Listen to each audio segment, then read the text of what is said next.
Kolkata leather কমপ্লেক্সে manhole পরিষ্কার করতে গিয়ে 3 শ্রমিকের মৃত্যু হয়েছে। মৃতদের মধ্যে একজন সুমন সর্দার, উত্তর 24 পরগনার ন্যাজাট থানার বাসিন্দা।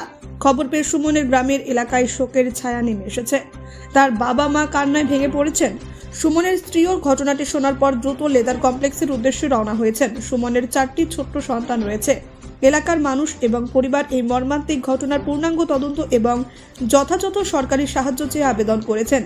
যদিও সরকার 10 লক্ষ টাকা সহায়তার ঘোষণা করেছে, কিন্তু এলাকাবাসী ও পরিবারের দাবি শুধুমাত্র টাকা নয়, তারা সরকারি চাকরি দাবি করছেন।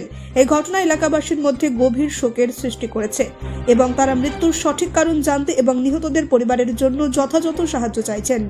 কি শুনেছেন? ও বলছে এইরকম নাকি ওই ড্যারান খুঁড়তে নাকি পড়ে গেছে নাকি। তারপর তা কিছু শুনিনি আমি। কাজে গিয়েছিল কখন? কাজে গিয়েছিল, ওরা তো ওইখানে তো থাকে। কাজের ছাদ থেকে হয়েছে নাকি। ঠাকুর বলেছিল ঘুরে আসুক, বলেছিল যে কোন ভর্তি থাকে আমাদের। আপনার নাম? সাজওয়ালা সর্দার। হ্যাঁ, সাজওয়ালা সর্দার। সরকার থেকে 10 লক্ষ টাকার ঘোষণা করেছে আপনাদের যে সুমন সর্দারের যে মৃত্যুর ঘটনায়, কি বলবেন?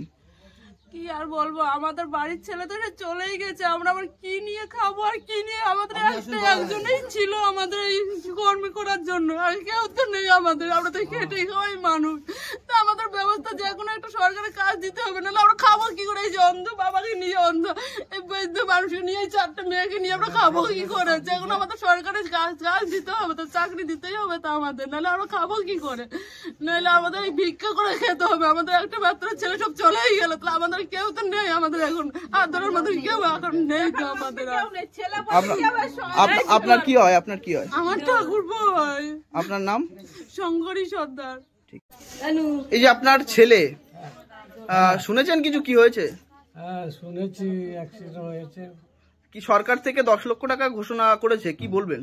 10 লক্ষ টাকা দিলে তো আমাদের হবে না দাদা। আমাদের একটা চাকরি দেন, যে কোনো চাকরি, ঝাড়ুদার ফাড়ুদার যা দিলে আমার 4টে মেয়ে লেখাপড়া শিখবে, ওদেরকে বিয়ে দিয়ে দিতে হবে। ওই তো আমার নাতনিগুলো বাঁচবে। আমি তো অন্ধ লোক, আমি কাজ করতে পারি না। আমাদের একটা ঝাড়ুঘর যা হয় চাকরি দেন একটা। আপনি অন্ধ? হ্যাঁ। এই সুমন সর্দারের তো 4টে মেয়ে আছে। 4টে মেয়ে তো? হ্যাঁ। কি আপনারা কি চাইছেন? আমাদের একটা যে কোনো চাকরি দেন। আপনার নাম? আমার নাম দয়াল সর্দার। দয়াল সর্দার? হ্যাঁ। সুমন সর্দারের বাবা? হ্যাঁ। ঠিক আছে। শুনলেন আপনি? এখন ওই শুনলাম, এখন ওনাদের বাড়িতে তো সংসার চালানোর মতন উনি ছিলেন। এখন উনি আপাতত এখন নেই। এখন সংসার চালানোর সহযোগিতা এখন সরকারকে যা কিছু একটা ব্যবস্থা করতে হবে। এখন সংসার চালানোর মতন আপাতত কেউই নেই। ওনার বাড়ি মা ঠিকঠাক কাজ করতে পারে না।